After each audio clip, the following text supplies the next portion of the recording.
नमस्कार, मैं हूं Pankaj Mathpal, certified financial planner. स्वागत है आपका मेरे इस नए वीडियो में। दोस्तों, आज मैं बात करूंगा विल के बारे में। विल क्या होती है, कौन लिख सकता है, किसको लिखनी चाहिए और विल लिखते समय किन किन बातों का ध्यान रखना चाहिए। हर व्यक्ति के मन में यह इच्छा होती है कि यदि कभी भी उसकी मृत्यु हो तो उसके बाद उसके द्वारा जो भी संपत्ति इकट्ठी की गई है, चाहे वो धन दौलत, पैसा, बैंक बैलेंस या फिर इन्वेस्टमेंट या जेवर इत्यादि हो या जमीन जायदाद हो, उसकी मृत्यु के बाद वो किस सदस्य को जाने चाहिए।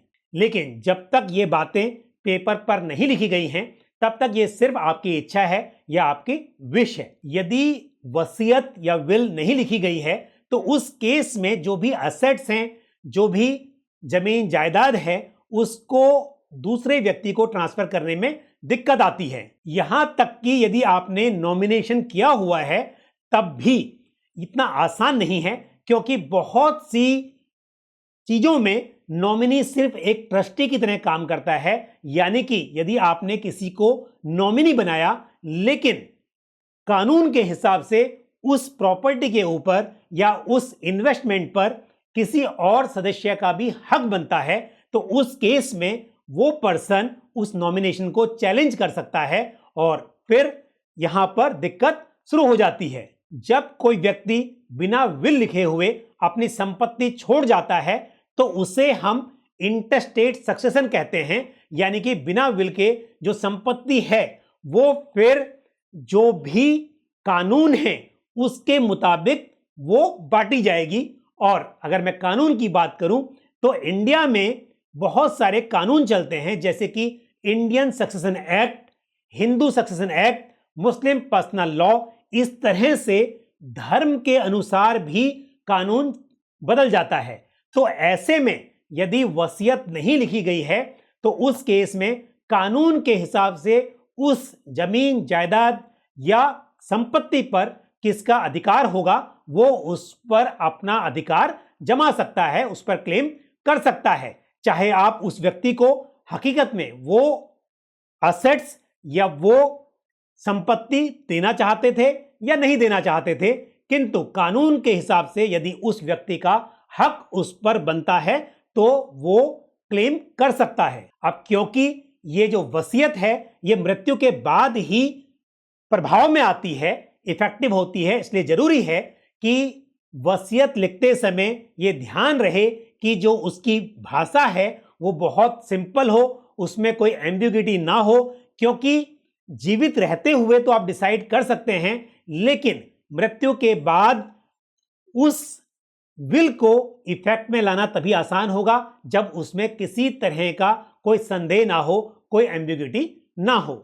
वसीयत लिखना बहुत ही आसान है। इसके लिए ना तो आपको किसी एडवोकेट की, ना ही किसी स्टैम्प पेपर की जरूरत होती है। इंडियन सक्सेशन एक्ट 1925 के अनुसार एक व्यक्ति अपने जीवन काल में कितनी भी बार अपनी विल लिख सकता है या उसको बदल सकता है, और मृत्यु से पहले लिखी गई आखिरी वसीयत या आखिरी विल जो होती है वही फाइनल मानी जाती है। विल एक प्लेन पेपर पर लिखी जा सकती है, और यदि दो गवाहों की मौजूदगी में उस पर विल लिखने वाला व्यक्ति साइन कर दे तो यह एक वैलिड विल मानी जाती है। व्यक्ति अपनी जो भी इंटेंशन है, अपनी जो भी इच्छा है, उसे डॉक्यूमेंट पर लिख सकता है। और ध्यान रहे कि दो गवाहों के अलावा उसमें एक एग्जीक्यूटर का भी नाम लिखा जाना चाहिए। एग्जीक्यूटर वो व्यक्ति होता है जो मृत्यु के बाद उस विल को प्रभाव में लेकर आएगा। कई स्टेट्स में विल का प्रोबेट अनिवार्य है, यानी कि जिस व्यक्ति ने विल लिखी है जब उसकी मृत्यु हो जाती है तो उसके बाद उस विल को कोर्ट में प्रोड्यूस करना होता है, और कोर्ट उस व्यक्ति के परिवार के सभी सदस्यों को नोटिस भेजता है कि क्या आपको इस पर कोई आपत्ति है। यदि कोई आपत्ति दर्ज होती है तो उस केस में फिर कोर्ट की सुनवाई के अनुसार उस पर डिसीजन लिया जाएगा। यदि किसी भी परिवार के सदस्य को उस पर कोई ऐतराज नहीं है तो उस केस में कोर्ट उस विल को सर्टिफाई कर देता है, जिसे हम प्रोबेट ऑफ विल कहते हैं। तो ये जो प्रोबेट ऑफ विल का प्रोसेस है, ये बेसिकली जो विल में एग्जीक्यूटर बनाया गया है वो पूरा करेगा। इसलिए ये जरूरी है कि जो एग्जीक्यूटर बनाया गया है वो आपका करीबी व्यक्ति हो और साथ ही उस विल से उसको कोई नुकसान या फायदा ना हो रहा हो। अदरवाइज ऐसा भी हो सकता है कि मृत्यु के बाद वो एग्जीक्यूटर उस विल को प्रभाव में ना लेकर आए, उसको प्रोबेट के लिए ना भेजे। इसलिए जरूरी है कि कोई भरोसेमंद व्यक्ति ही एग्जीक्यूटर बनाया जाए। और साथ ही जहां तक दो विटनेसेस या गवाहों का सवाल है, वो गवाह भी वो हों जिनको उस वसीयत से कोई फायदा ना होने वाला हो। परिवार के व्यक्ति हों या कोई क्लोज फ्रेंड्स हों, लेकिन ऐसे व्यक्ति ना हो जिनको उस वसीयत से कोई फायदा या नुकसान होने वाला हो। अदरवाइज कल को ऐसा हो सकता है कि वो उस विल को एग्जीक्यूट ना करना चाहें, वो उसको प्रभाव में ना लाना चाहें या अपनी बात से मुकर जाएं। मैं आपको बता दूं कि यदि वसीयत ना लिखी हो और संपत्ति की वैल्यू बड़ी हो तो ऐसे केसेस में सक्सेशन सर्टिफिकेट लेना होता है। ये सक्सेशन सर्टिफिकेट कॉम्पिटेंट कोर्ट से मिलेगा और इसके लिए टाइम भी लगता है और इसका खर्च भी काफी होता है। इसके लिए अच्छा होगा कि हर व्यक्ति अपने जीवन काल में अपनी वसीयत लिख ले, ताकि बाद में जो भी हकदार हैं उन्हें किसी तरह की किसी दिक्कत का सामना ना करना पड़े। अगर छोटा मोटा पैसा हो तो उस केस में इंडेमनिटी बॉन्ड भरवा के भी उस पैसे को ट्रांसफर कर दिया जाता है या जो भी क्लेमेंट है उसको दे दिया जाता है। लेकिन यदि वैल्यू थोड़ी अधिक है तो उस केस में बिना सक्सेशन सर्टिफिकेट के जो भी अथॉरिटी है उस असेट को दूसरे व्यक्ति को ट्रांसफर नहीं करेगी।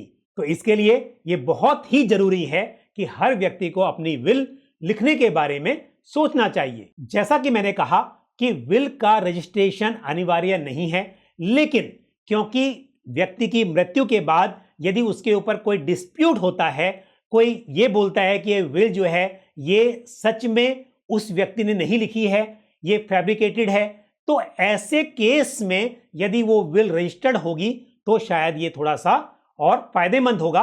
तो रजिस्ट्रार ऑफिस में विल का रजिस्ट्रेशन किया जा सकता है और जब रजिस्ट्रार ऑफिस में विल का रजिस्ट्रेशन होता है तो उसकी एक कॉपी रजिस्ट्रार ऑफिस में भी होती है। इसके लिए यह बेहतर है कि विल का रजिस्ट्रेशन करा लिया जाए। लेकिन विल का रजिस्ट्रेशन और विल का प्रोबेट ये दोनों अलग चीजें हैं। विल का रजिस्ट्रेशन व्यक्ति के जीवन काल में किया जाता है और जहां तक प्रोबेट का सवाल है, प्रोबेट उस व्यक्ति की मृत्यु के बाद करवाया जाता है, यानी कि मृत्यु के बाद उस विल को कोर्ट में जमा किया जाता है और उसके बाद कोर्ट उसको सर्टिफाई करता है, जिसे हम प्रोबेट ऑफ विल कहते हैं। विल लिखने से पहले एक बात ध्यान रहे कि आपकी जो भी लायबिलिटीज हैं और जो भी असेट्स हैं उनको बराबर से नोट डाउन कर लिया जाए, क्योंकि ऐसा नहीं है कि जो आपके असेट्स हैं आप उनको विल में मेंशन करें, लेकिन उसके सामने जो लायबिलिटी है, यहां तक कि यदि आपका कोई घर है और उस घर के ऊपर लोन है तो आपको यह भी तय करना होगा कि वो लोन कैसे चुकाया जाएगा और उसके बाद जो संपत्ति है वो किसको दी जाएगी। साथ ही जो भी असेट्स हैं, जो भी चल अचल संपत्ति है, उसको बहुत ही सिंपल तरीके से आपको लिखना होगा और जितनी क्लैरिटी होगी उतना ही बेहतर होगा। और जहां तक हो सके आपका यदि एक असेट एक पर्सन को दिया जाए तो वो बेहतर होगा, क्योंकि यदि आपका मान लीजिए एक घर है और उस घर में आप दो लोगों को विल में नॉमिनेट करते हैं तो उस केस में उन दोनों के बीच में भी डिस्प्यूट हो सकता है या उसको बंटवारे को लेकर दिक्कत आ सकती है। इसके लिए यदि मान लीजिए उदाहरण के तौर पर दो घर हैं और आप अपने दो बेटों को एक एक घर देना चाहते हैं, तो यदि आप इस तरह से बंटवारा करेंगे तो वो शायद थोड़ा आसान होगा, इसके बजाय कि एक घर के बेनिफिशरीज दो लोगों को बनाया जाए। कई बार ऐसा करना जरूरी भी हो सकता है, क्योंकि हो सकता है कि एक ही घर हो और उस घर को आप एक से अधिक व्यक्तियों को देना चाहते हो। तो जहां तक हो सके वहां तक कोशिश यह होनी चाहिए कि एक एसेट एक व्यक्ति, लेकिन यदि ऐसा संभव नहीं है तो ऐसा नहीं है कि आप ऐसा नहीं कर सकते हैं। लेकिन ध्यान रहे कि आपकी विल में जब आप किसी संपत्ति को ट्रांसफर करने की बात करते हैं तो आप जिस संपत्ति को ओन करते हैं आप उसे ट्रांसफर करने के बारे में जरूर मेंशन कर सकते हैं। लेकिन जिस व्यक्ति को आप उस संपत्ति को देना चाहते हैं उस व्यक्ति की मृत्यु के बाद वो उस संपत्ति का क्या करेगा, किसको देना चाहता है, उसके ऊपर आपका कोई कंट्रोल नहीं है। कहने का मतलब यह है कि कई बार ऐसा होता है कि एक मेल पर्सन अपनी विल में यह लिखना चाहता है कि मेरी मृत्यु के बाद मेरा जो ये घर है वो मेरी पत्नी को मिले और मेरी पत्नी की मृत्यु के बाद वो मेरे बेटे को मिल जाए। लेकिन ये प्रैक्टिकल नहीं है, क्योंकि जब आप अपनी वसीयत में या विल में ये लिख रहे हैं कि मेरी मृत्यु के बाद ये घर मेरी पत्नी को मिल जाए तो आपका अधिकार वहीं पर खत्म हो जाता है।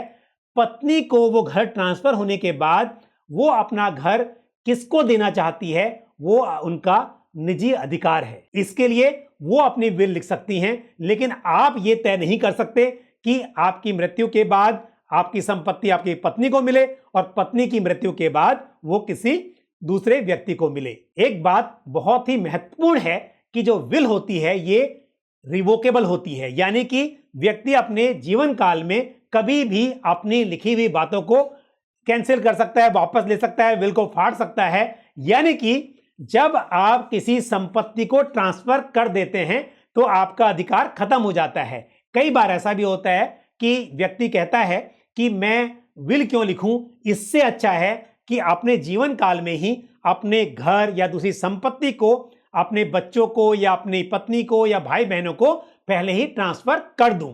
लेकिन क्योंकि मैंने शुरुआत में कहा था कि जीवन और मृत्यु अपने हाथ में नहीं है, मान लीजिए कोई व्यक्ति 50-60 साल की उम्र में अपनी संपत्ति किसी दूसरे व्यक्ति को ट्रांसफर कर देता है और उसके बाद वो 20-30-40 साल और जीवित रहता है और उस वक्त वो देखता है कि जिस व्यक्ति को उसने अपने एसेट ट्रांसफर किए हैं वो व्यक्ति उस व्यक्ति की कोई देखभाल नहीं कर रहे हैं और वो पछताता है। वो सोचता है कि मैंने गलती की कि इन लोगों को अपनी प्रॉपर्टी या एसेट्स ट्रांसफर कर दिए। तो लेकिन एक बार ट्रांसफर कर दिए तो उसके बाद आप उस पर अधिकार नहीं जमा सकते।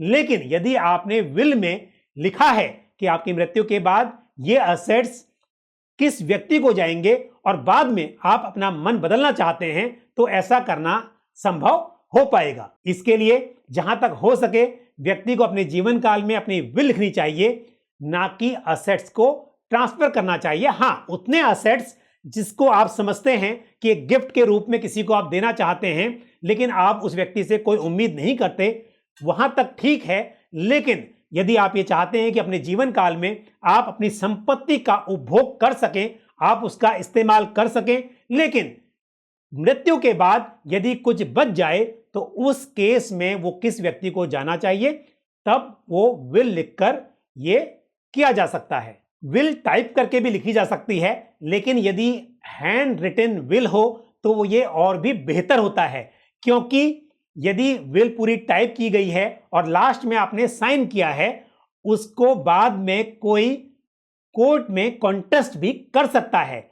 लेकिन कॉन्टेस्ट तो किसी भी विल को किया जा सकता है, लेकिन यदि पूरी विल हाथ से लिखी हुई होगी तो इसको चैलेंज करना थोड़ा मुश्किल होगा, क्योंकि किसी साइन को झुटलाना शायद आसान हो, लेकिन यदि पूरी विल मान लीजिए 4-5 पेज आपने हाथ से लिखे हैं तो इसको कोई व्यक्ति शायद झूठा साबित नहीं कर पाएगा। इसके लिए यदि संभव हो तो विल हाथ से लिखी हो तो बेहतर है। हालांकि मैंने कहा कि विल को लिखने के लिए किसी एडवोकेट की जरूरत नहीं है, लेकिन क्योंकि जो आप उसकी भाषा या लैंग्वेज यूज करते हैं, यदि उसमें कोई भी कंफ्यूजन होता है, एम्बिग्यूटी होती है, तो बाद में दिक्कत आ सकती है, क्योंकि मृत्यु के बाद वो व्यक्ति जिसने विल लिखी है वो मौजूद नहीं रहेगा। इसके लिए यदि हो सके तो आप किसी प्रोफेशनल की मदद ले सकते हैं। कई बार एक सवाल ये भी आता है कि विल किस एज में लिखी जानी चाहिए,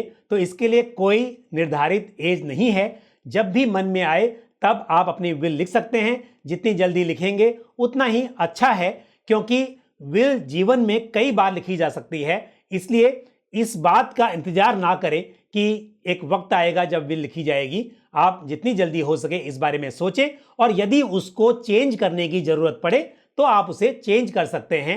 आप पूरी विल भी चेंज कर सकते हैं, या उसमें जो बातें बदलनी हो उनको एक सप्लीमेंट के रूप में, जिसे हम कोडिसिल कहते हैं, उस तरह से भी चेंज किया जा सकता है। और एक बात और ध्यान रहे, आप अपनी विल की वीडियोग्राफी भी कर सकते हैं, यानी कि आप अपने मोबाइल फोन से या किसी भी तरह से उसे रिकॉर्ड कर लीजिए, ताकि एक तरह से यह भी एक एविडेंस हो कि वो विल आपने ही लिखी है। मुझे उम्मीद है ये जानकारी आपके काम आएगी। आप इस वीडियो को लाइक करना और शेयर करना ना भूलें, और साथ ही कमेंट करके मुझे बताएं कि क्या आपने अपनी विल लिखी है या आप लिखने के बारे में विचार कर रहे हैं। यदि आपको कुछ और जानकारी चाहिए अपनी विल के संबंध में, तो भी आप कमेंट करके मुझे बता सकते हैं। और यदि आपने हमारा YouTube चैनल अभी तक सब्सक्राइब नहीं किया है तो चैनल को सब्सक्राइब करें और साथ ही बेल आइकन को भी प्रेस करें। इसी तरह की महत्वपूर्ण जानकारी के साथ अगले वीडियो में आपसे फिर मुलाकात होगी।